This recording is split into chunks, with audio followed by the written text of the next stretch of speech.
নাসিরুদ্দিন পাটোয়ারি শুধু ইনফরমেশন ছাড়া কথা বলে বেশি, এমনি ব্যক্তিগতভাবে গল্পের ছলে ছলে এর নিন্দা করছে, এরকম করে।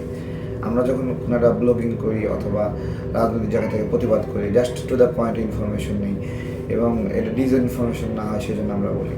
কিন্তু সে ব্যক্তিগতভাবে অনেক রুডলি, অনেক খেলার ছলে বলে ফেলে। এটা একটা ইন্টেনশন ছিল যে মির্জা আব্বাস ভাইকে হ্যারাসমেন্ট করা বা মেন্টালি প্রেশার ক্রিয়েট করা, এই বিষয়গুলো একটা বিষয় ছিল। মির্জা আব্বাস ভাই ধৈর্যের সাথে বিষয়গুলো করেছে ব্যবস্থাপনা। তো এখানে তো আর নাসিরুদ্দিন পাটোয়ারি না, তাদের একটা এলআই আছে, সেই এলআই মিলে ফাংশন করছে।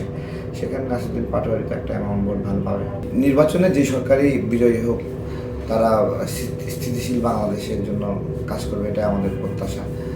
তারা যেন কোনো মবকে প্রশ্রয় না দেয় বা চাপ সৃষ্টিকারী গোষ্ঠী একটা হইচই করলো সেই অনুযায়ী রাষ্ট্র প্রভাবিত না হয়।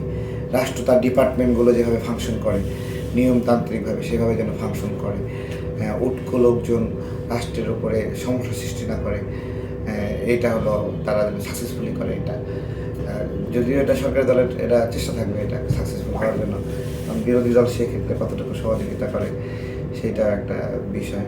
এই মুহূর্তে বাংলাদেশে অনেক আনঅথরাইজড অথবা হঠাৎ গ্রুপ সৃষ্টি হয়েছে, যারা নিজেদেরকে সমাজের স্টেক হোল্ডার মনে করে বিভিন্ন আন্দোলন সংগ্রামের কারণে। বাট বাংলাদেশের বড় একটা স্টেক হোল্ডার আওয়ামী লীগ, তারা রাজনৈতিক প্রক্রিয়ার মধ্যে বাহিরে আছে, ভোটাধিকারের বাহিরে ছিল।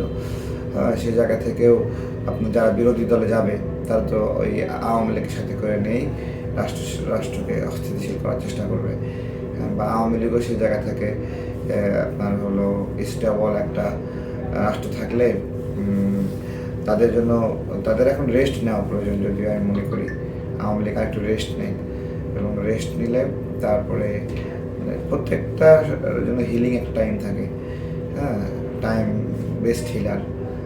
তো সে জায়গা থেকে সামনের বাংলাদেশে যারা পরাজিত হবে তারা আপনার হলো আওয়ামী লীগের সাথে করে নিয়েই একটা ভিন্ন রকম বাংলাদেশ তৈরির চেষ্টা করবে। আবার যারা সরকারে যাবে তারাও একরকম বাংলাদেশ দেখতে চাইবে।